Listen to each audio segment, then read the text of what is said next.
之前呢，喺我其中一個講有關護教學嗰啲片段入邊呢，我有講過一個經文，就係講關於耶穌喺聖殿裏邊搗亂嗰個故事嘅。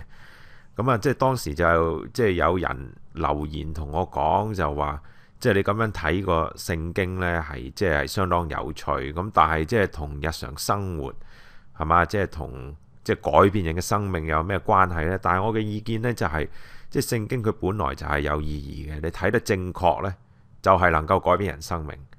咁anyway， 咁我就將我喺裏邊講嗰段嘢呢，即係用佢嚟做一個藍本。咁我就後尾呢，就寫咗一個sermon 出嚟啊。咁即係早排有間教會呢請我去講道，咁我就攞過嚟講。咁我覺得效果非常之好。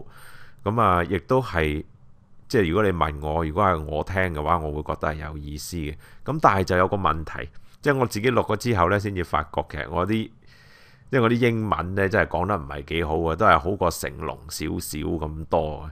咁但係即係呢個世事呢，又好神奇。我本來就唔諗住同大家 share 啲無謂獻醜啦，係咪啊？咁點知呢，今日就睇到即係主內弟兄黃成智啊，係嘛？即係佢以無比嘅勇氣同埋屬靈嘅毅力啊，喺好多記者同埋廣大即係咁多百萬嘅香港市民面前呢，就講英文，咁俾咗我喺好大嘅鼓勵啦，係咪？即係我覺得弟兄姊妹就係咁樣啊，係互相鼓勵、互相激勵嘅，咁去挑戰大家彼此呢，就做一啲本來你唔敢做嘅事。咁即係而家我真係夠膽啊，係嘛？即係永遠有個人墊底啊嘛，係嘛？咁所以即係我好多謝佢。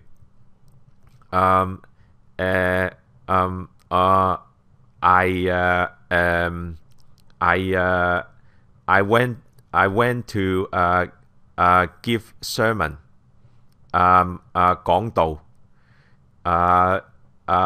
Please do keep calm and enjoy. Thank you. The title of the sermon that you're about to hear, I called it The Temple, a Fig Tree, and Sandwiches in the Gospel of Mark. I mean, it took me a while to think of such a ridiculous title, but here it is today. So I'm going to talk about the Gospel of Mark, the temple, a fig tree, and a bunch of sandwiches. In our first meeting, I'm sure you don't remember it anymore, I talked about the nature of Christian living. The fact that when we sin, we don't really expect an immediate consequence. And I mean, most of us are actually quite good at hiding it and maintaining this facade of a holy Christian. Well, but of course that is, I think, ridiculous, because our sinful nature is something that we need to face and struggle with. And then in our second meeting, which John missed,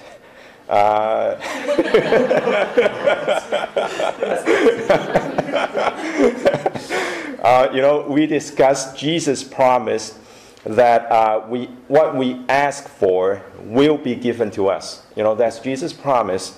But the problem is that Christians, they often neglect the needs and wants of the people around them, making this wonderful promise seem like a lie. Well, I mean, these kinds of topics are what I'm interested in, aspects of Christian living that might make us feel a little uneasy, things that we might find a little challenging. In the past couple of weeks, I've been searching for the word pastor in Google News. It was quite an eye-opening experience. I mean, you could try it yourself for a week. I mean, almost every single day, there is new news about pastors, touching little boys or touching little girls, stealing money, stealing LV bags from church members while they are visiting. My favorite is a Rolls-Royce driving pastor arrested for tax evasion. Well, I'm sure these are not the kind of things that happen around us. But I think it is... You're not driving a Rolls-Royce, are you?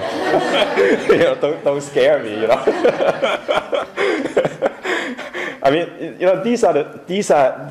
these things are not the kind of things that happen around us. But I think it is still a good idea, at least occasionally, to review a little bit of what the church as a religious institution and we as its members are expected to do or to be for God and His kingdom. Now, to reflect upon this matter, today I picked a passage from the Bible. You should have a Bible in your hand because we are going to read some Bible. And I don't have a PowerPoint for us. Today I picked a passage from the Bible to guide us in our thinking. And it is the story of Jesus overturning tables in the temple in the Gospel of Mark, chapter 11. Okay? Well, of course, the church is the church and the temple is the temple. I mean, I don't propose to confuse the two. But when Jesus expresses his frustrations towards the temple as a religious institution, perhaps we might as well ask ourselves if our church might disappoint our God for similar reasons. Okay, let's begin with Mark 11:15. I'm going to read, I don't know, I think I was using the NASB, so it might be a little different from your NIV. It says, "Then they came to Jerusalem, and he entered the temple and began to drive out those who were buying and selling in the temple, and overturned the tables of the money changers and the seats of those who were selling doves. And he would not permit anyone to carry merchandise through the temple. And he began to teach and say to them, 'Is it not written, my house shall be called a house of prayer for all the nations? But you have made it a robber's den.'" I mean, it is quite a straightforward story. I mean, even if you have never read it before, but of course you have read it before, I'm sure you have no trouble understanding it as we were just, browsing through it. As Jesus entered the temple of Jerusalem, according to the Gospel of Mark, Jesus, he expelled the merchants from the temple. He overturned the tables of money changers, and he prevented people from using the temple as a shortcut. Why did Jesus do this? It seems like a big deal to me that Jesus would get physical to such an extent is highly unusual, Well, usually Jesus would go for the verbally abusive method. He shamed his opponents verbally. You brood of vipers. But this story in the Gospel of Mark is kind of tricky. It tells us what Jesus performed in the temple. It tells us his actions. And from what he said afterwards, we sort of know that Jesus was unhappy with people who turned the temple into what he calls a den of robbers. Well, but of course, that phrase is in a figurative sense. What we don't have is an explicit statement of the reason of Jesus' actions in the temple. So why did he do what he did? I mean, I've seen different explanations.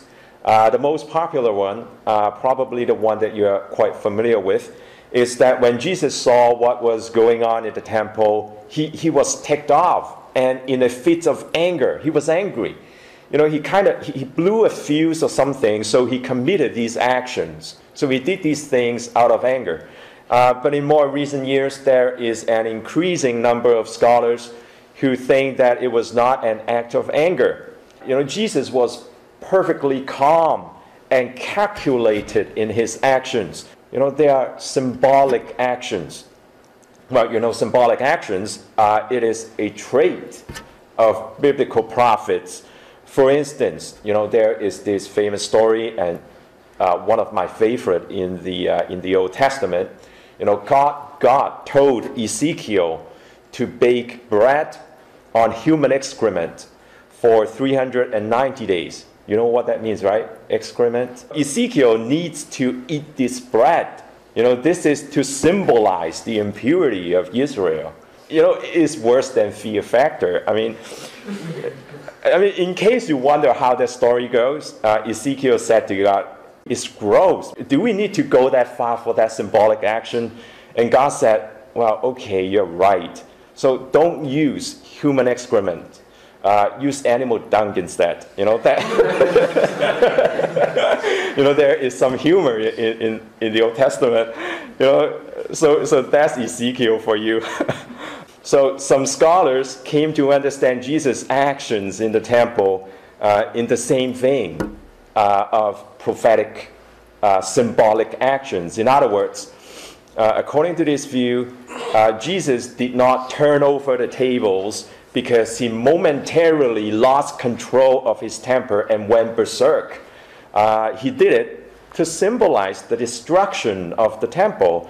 If you want to know what I think, I suppose the evidence can cut both ways. It is just very difficult to pinpoint what Jesus was thinking while he performed these actions, and it is not my goal to settle the issue today. Instead of exploring the minds and states of psychology of the characters behind the story, today I'd like to focus more on the person who is telling this story, which is Mark. Why did he tell us this story? What was he trying to communicate to his readers through this story in the gospel?